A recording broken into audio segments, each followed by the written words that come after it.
Hello everyone. मेरा नाम सतीश कुमार है। 12वीं कक्षा भूगोल विषय में आप सभी का स्वागत है। हमारी पुस्तक चल रही थी मानव विकास के मूल सिद्धांत, fundaments of human geography, chapter number 4, मानव विकास ह्यूमन डेवलपमेंट, ये चल रहा है और ये इसका वीडियो नंबर 4 है। तो चलिए हम चलते हैं टॉपिक के ऊपर सीधा। तो इससे पहले हम क्या क्या पढ़ चुके हैं? वृद्धि और विकास ये पढ़ चुके हैं। मानव विकास के 4 स्तंभ और उपागम ये पढ़ चुके हैं। अब ये 2 टॉपिक बचे हुए हैं, इस वीडियो में कंप्लीट करने की कोशिश करते हैं। नेक्स्ट अगर हम बात करें यूएनडीपी की, ये संयुक्त राष्ट्र संघ की एक मानव विकास को लेकर एक ब्रांच है जो मानव विकास को मेजर करती है भिन्न प्रकार के जितने भी विश्व में राष्ट्र हैं। तो मानव विकास सूचकांक जो है ये इसके द्वारा ह्यूमन डेवलप इंडेक्स जो है वो डेवलप किया जाता है। मानव विकास सूचकांक डेवलप किया जाता है।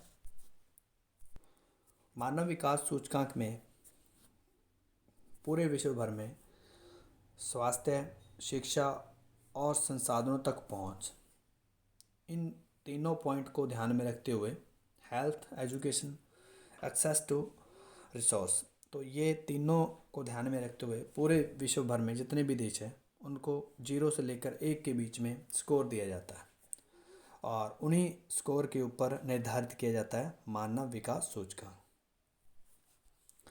आगे अगर हम बात करें मानव विकास सूचकांक में, जो सबसे पहले हम बात करें स्वास्थ्य की, तो स्वास्थ्य में क्या देखा जाता है? तो स्वास्थ्य में जीवन प्रत्याशा देखती है, वहाँ पर कितना लंबा लोग जीवन जीते हैं, तो इसी को क्या कहा जाता है? जीवन प्रत्याशा। तो जीवन प्रत्याशा लोगों के पास अधिक दीर्घ और स्वस्थ जीने का जो अवसर है वो कितने उस किसी देश में है।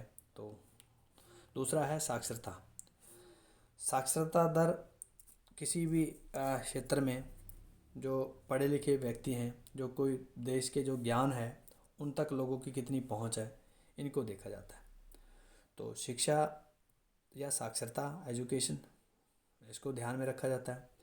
उसके बाद अगर हम बात करें एक्सेस टू रिसोर्स, संसाधनों तक पहुंच, तो संसाधनों तक पहुंच का जो क्रय है, शक्ति, वो क्या है, वो किस दर पर जाए, उसके ऊपर क्या खर्चा आता है और कितने लोग जो हैं संसाधनों तक जो हैं आसानी से पहुंच बना पा रहे हैं। तो इन 3 पॉइंटों को ध्यान में रखते हुए मानव विकास को मेज़र किया जाता है। आगे अगर हम बात करें मानव विकास को मेज़र करने की जो विधि है, अवधि है, मापन विधि क्या है, तो उसकी हम बात कर लेते हैं। तो जैसा कि मैंने पहले बताया, ये शिक्षा, स्वास्थ्य और संसाधनों तक पहुंच, इन तीनों पॉइंटों के आधार पर इनकी 1/3 जो भारिता है, इसके आधार पर कुल जितने भी विश्व भर में देश हैं, इन तीनों आयामों के आधार पर उनको कैटेगराइज कर दिया जाता है और उनके बीच में 0 से लेकर 1 के बीच में इनको स्कोर दिया जाता है। जिसका मतलब है अगर जितना 1 के पास आपका स्कोर मिलेगा उतना विकास आपका ज़्यादा है, और जितना 0 के पास आपका स्कोर मिलेगा इसका मतलब उतना विकास का स्तर जो है निम्न है। तो यहाँ पर बता रखा है। अगर हम बात करें तो इनके आधार पर हमने विश्व को 3 कैटेगरीज में बांट रखा है। एक है विकसित राष्ट्र, विकसित विकसित राष्ट्र, दूसरा है विकासशील जिसमें भारत आता है, और तीसरा है विकासशील। स्पेलिंग गलत हो गई है।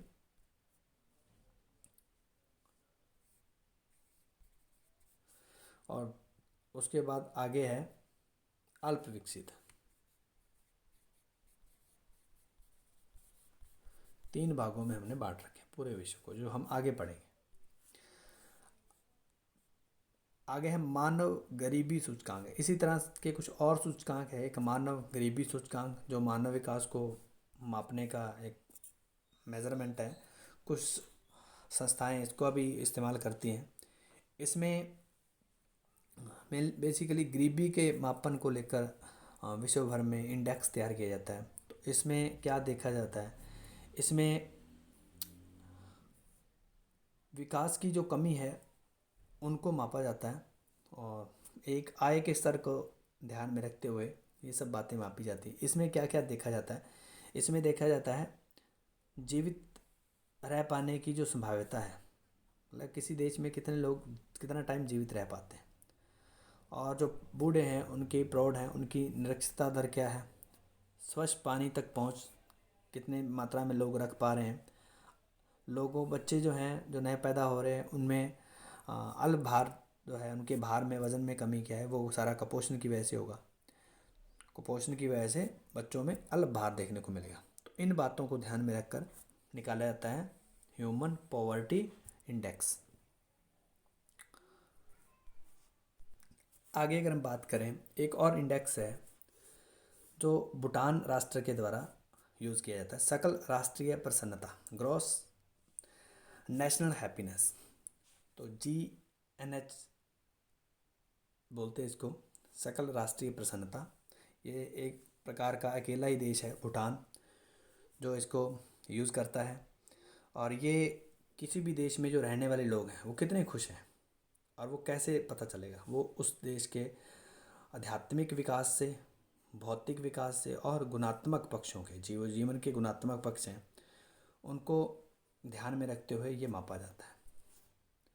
तो ये आपसे क्वेश्चन ये आ सकता है ये कौन सा देश है जो इसको यूज़ करता है, तो वो एक है भूटान। आगे अगर हम अंतर्राष्ट्रीय इंटरनेशनल जो कंपैरिजन करते हैं तो उसमें देखा जाएगा मानव विकास में अंतर्राष्ट्रीय तुलनाओं में जब भी हम बात करते हैं तो आपको काफ़ी इंटरेस्टिंग फैक्ट यहाँ पर देखने को मिलेंगे। जो प्रदेश आकार में बड़े हैं वहाँ पर प्रति व्यक्ति आय जो है वो आपको कम मिलेगी। और एक बात और है, प्रति व्यक्ति आय के साथ मानव विकास का कोई संबंध नहीं है, ये भी आपको देखने को मिलेगा। इनफैक्ट जहाँ पर प्रति व्यक्ति आय ज़्यादा है तो वो भी लोग जो है उतने ज़्यादा प्रसन्न नहीं है या उतने ज़्यादा वो विकसित, या ये कह सकते हैं उनका जीवन इतना अच्छा नहीं है या उनका मानव विकास अच्छा नहीं कह सकते। तो मैंने आपको पहले वाले एक वीडियो में बताया था मानव विकास का और आर्थिक विकास के पक्ष के बीच में, इनके बीच में किसी भी तरह प्रकार का संबंध नहीं है। सिर्फ और सिर्फ पैसा आने से हम किसी व्यक्ति को विकसित नहीं मान सकते या किसी व्यक्ति का विकास नहीं मान सकते। इसके अलावा उसके सामाजिक आर्थिक के साथ साथ सामाजिक पर्यावरणीय स्वास्थ्य संबंधी कई प्रकार के फिजिकली कई प्रकार के फैक्ट देखे जाएंगे। आगे अगर हम बात करें, जो देश काफ़ी छोटे हैं जैसे कि श्रीलंका है, ट्रिनिडाड है, टोबैगो है, ये ऐसे छोटे देश हैं, छोटी अर्थव्यवस्थाएं, छोटी अर्थव्यवस्थाओं के होने के बावजूद भी ये लोग जो है ह्यूमन डेवलपमेंट इंडेक्स में काफ़ी हाई लेवल पे आते हैं, और जबकि भारत से ये ऊंचे में रहते हैं। तो देश का जो आकार है वो सिर्फ बड़ा होना यहाँ पर काफ़ी नहीं। इसी तरह ही हम भारत की बात कर लें तो भारत में एक राज्य है केरल, इनका मानव विकास स्तर जो है हमेशा हाई रहता है, और जबकि जो ज़्यादा बढ़िया सुविधाएं जो गुजरात में पंजाब में आपको देखने को मिलेंगी, ठीक है जी, तो यहाँ से भी ज़्यादा मानव विकास आपको केरल में देखने को मिलेगा। तो केरला जो है एक ऐसा राज्य है जो भारत में टॉप पे रहता है। आगे अगर हम बात करें, मानव विकास सूचकांक को स्कोर दिया जाता है जिसमें अति उच्च मानव विकास वाले देश हैं उनकी संख्या टोटल 59 है, 59 है। ये 2018 की डेटा का सेंसस का हम इस्तेमाल कर रहे हैं, और वेरी हाई में जो स्कोर रहेगा वो 0.8 से ऊपर रहेगा। इसमें इसको हम बोलेंगे अति उच्च या उच्च मानव विकास सूचकांक वाले देश। तो ये बात आपको इसमें लिखनी है। और अगर हम बात करें उच्च मानव विकास सूचकांक जो है, इनमें ये दूसरी कैटेगरी है, इसी को मैंने एक में बांट रखा है इसको ऐसे। तो 0.701 से लेकर 0.799 इनके बीच में मिलेगा, और इसमें 53 कंट्री है। ये आपका दूसरा पॉइंट है, उच्च मानव विकास सूचकांक वाले। तो यहाँ पर किस प्रकार की फैसिलिटी है इन दोनों में। इनमें आपको स्वास्थ्य सुविधाओं की अगर हम बात करें और शिक्षा की बात करें, काफ़ी हाई मिलेगा। सामाजिक खंड में बहुत सारी निवेश किया जाता है, जिससे जो है सामाजिक कल्याण की योजनाएं चलती हैं। लोगों और सुशासन के बीच में निवेश किया जाता है और पूरे देश के नागरिक अपनी शासन व्यवस्था में सहभागी होते हैं, तो जिसकी वजह से इनका मानव विकास हाई देखने को मिलेगा। इसके अलावा इन राष्ट्रों में राजनीतिक स्थिरता देखने को मिलेगी। सरकार जो है स्थिर तौर पर काम करती है, तो ये भी एक बहुत बड़ा फैक्ट है। और जब सरकार स्थिर रहेगी तो लोगों को स्वतंत्रता भी मिलेगी, संसाधनों तक पहुंच भी बढ़ेगी और सामाजिक सेक्टरों में निवेश भी होगा। तो सरकार को स्थिर करना भी बहुत ज़रूरी है। लेकिन हमारे यहाँ पर भी सरकार स्थिर है, लेकिन वो इम्बैलेंस तरीके से, कुछ नॉलेज की कमी कह सकते हो। और उसके बाद हम बात करते हैं सर्वोच्च टॉप 10 कंट्री कौन सी है जिनमें जो है उच्च सूचकांक मिलेगा। आपको सबसे टॉप पे रहेगी Norway, Sweden, Australia, Ireland, Germany, Iceland, Hong Kong, Sweden और सिंगापुर, नीदरलैंड। ये टॉप 10 कंट्री हैं जो आपको उच्च मानव विकास सूचकांक में देखने को मिलेंगी। उसके बाद हम बात करते हैं मध्यम मानव विकास सूचकांक वाले देश, तो जिनका स्कोर आपको 0.550 से 0.700 के बीच में मिलेगा। और इस सूचकांक वाले देश जो हैं वो आपको 39 मिलेंगे। और इनमें अधिकतर जो देश हैं, इनका जो ओरिजिन है या इनका विकास है वो आपको द्वितीय विश्व युद्ध के बाद इन राष्ट्रों को, ये कॉलोनियाँ थी और उनको आज़ादी मिल गई।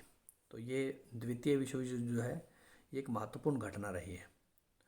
तो इसी के बाद ही तत्कालीन जो सोवियत संघ है 1990 में, उनका भी गठन हो गया। तो कुछ इनसे जो है अलग होके पूंजीवादी अर्थव्यवस्था की तरफ बढ़े हैं देश, तो वो देश भी जो है इस कैटेगरी में आते हैं। या इसके अलावा जो अभी अपने आप को विकसित करने की तरफ बढ़ रहे हैं, तो इस प्रकार के देशों को हम विकासशील देश कहते हैं। तो ये अपने आप को विकसित करने की कोशिश कर रहे हैं। इन देशों में लोक कल्याण की भिन्न प्रकार की नीतियाँ जो है इनको अपनानी चाहिए और सामाजिक भेदभाव को दूर करना चाहिए, तभी ये मानव विकास के ऊपर बात कर सकते हैं, तभी ये मानव विकास को प्राप्त कर सकते हैं। जबकि इन देशों में बहुत ज़्यादा संभावनाएं हैं, सामाजिक विविधताएं यहाँ पर बहुत ज़्यादा हैं। तो ऐसी स्थिति में जो राजनीतिक अस्थिरता रहती है, समाज में जाति पाति को लेकर झगड़े होते रहते हैं, तो इन सब बातों की वजह से ये लोग मध्यम विकास स्तर में या विकासशील देशों के बीच में रह गए हैं। तो इनका स्कोर यहाँ पर रहेगा। तो यहाँ पर राजनीतिक अस्थिरता है और सामाजिक विद्रोह होते रहते हैं। देखिए, सामाजिक विविधता होना अच्छी बात है, लेकिन उनमें भिन्न करके जो भेदभाव हैं वो नहीं होने चाहिए। इसके बाद हम बात करते हैं निम्न मानव विकास सूचकांक वाले देश, लो ह्यूमन डेवलपमेंट इंडेक्स कंट्री। इनका स्कोर आपको 0.549 के नीचे मिलेगा और इनमें टोटल 38 कंट्री है, 38। और इन देशों में विकास का स्तर नीचे होने का कारण क्या है? ये आकार में, साइज़ में काफ़ी छोटे देश हैं और यहाँ पर जो राजनीतिक अस्थिरता है, समय समय के ऊपर तख्ता पलट हो जाता है, तानाशाह गवर्नमेंट हो सकती है, या गृह युद्ध है, आपस में ही उलझे हुए हैं, सामाजिक अस्थिरता है, भेदभाव वाली स्थिति है, अकाल पड़ते हैं या भिन्न प्रकार की बीमारियों की चपेट में ये देश अक्सर आते रहते हैं। तो ऐसी स्थिति में ये लोग, इन कारणों की वजह से ये देश अपने आप को विकसित नहीं कर पाए और जिसकी वजह से ये संसाधनों को एक अच्छे तरीके से डेवलप नहीं कर पाए। इन देशों में संसाधन तो काफ़ी हैं, लेकिन संसाधनों को विकसित करने वाली जो बेसिक इंफ्रास्ट्रक्चर होना चाहिए वो नहीं है, जिसकी वजह से ये अपने संसाधनों का अच्छे तरीके से इस्तेमाल नहीं कर पा रहे और भिन्न प्रकार के जो विकसित देश हैं वो इन देशों से संसाधन को कच्चे माल के रूप में यहाँ से लेके जा रहे हैं। तो यहाँ पर अगर इनको विकसित होना है तो इनको सुविचरित जो है विकसित नीतियाँ इनको अपनानी चाहिए जो मानव विकास की आवश्यकताओं के लिए समाधान बन सकती हैं। इसके अलावा इन देशों में जो धर्म को लेकर या सांस्कृतिक जो मतभेद हैं उनको कम करना चाहिए, तभी ये संसाधनों का एक उचित तरीके से इस्तेमाल कर पाएंगे। राजनीतिक अस्थिरता जो है इन वजह से जो है ये लोगों के बीच में स्वतंत्रता और संसाधनों की जो कमी है, संसाधनों तक जो पहुंच है, ये इस्टेब्लिशमेंट नहीं कर पा रहे, जिसकी वजह से यहाँ पर इनके जो ये सेक्टर हैं, चाहे वो लोगों की स्वतंत्रता या जो इनके जो आर्थिक विकास के जो सेक्टर हैं उनमें कोई भी देश इन्वेस्ट नहीं करता। तो ये एक बहुत बड़ी समस्या है, बहुत बड़ी प्रॉब्लम है, जिसकी वजह से ये देश जो है आगे नहीं बढ़ पा रहे। और इसके अलावा इनकी आंतरिक और जो बाहरी सुरक्षा है उनके ऊपर ये बहुत ज़्यादा पैसा खर्च करते हैं। अब ये सेना के ऊपर ही बहुत ज़्यादा पैसा खर्च कर रहे हैं ताकि एक दूसरे अपने आप को सेफ कर पाएँ। तो ये कुछ कारण रहे हैं जिसकी वजह से ये लोग जो हैं अपने आप को पूरी तरह से विकसित नहीं कर पाए, ये राष्ट्र सॉरी। तो इस वीडियो में इतना ही। पढ़ते रहिए, सुरक्षित रहिए, घर में रहिए। और ये चैप्टर हमारा पूरा हो चुका है। आपने इतने ध्यान से इस चैप्टर को सुना, अब उसके लिए आपका बहुत बहुत धन्यवाद।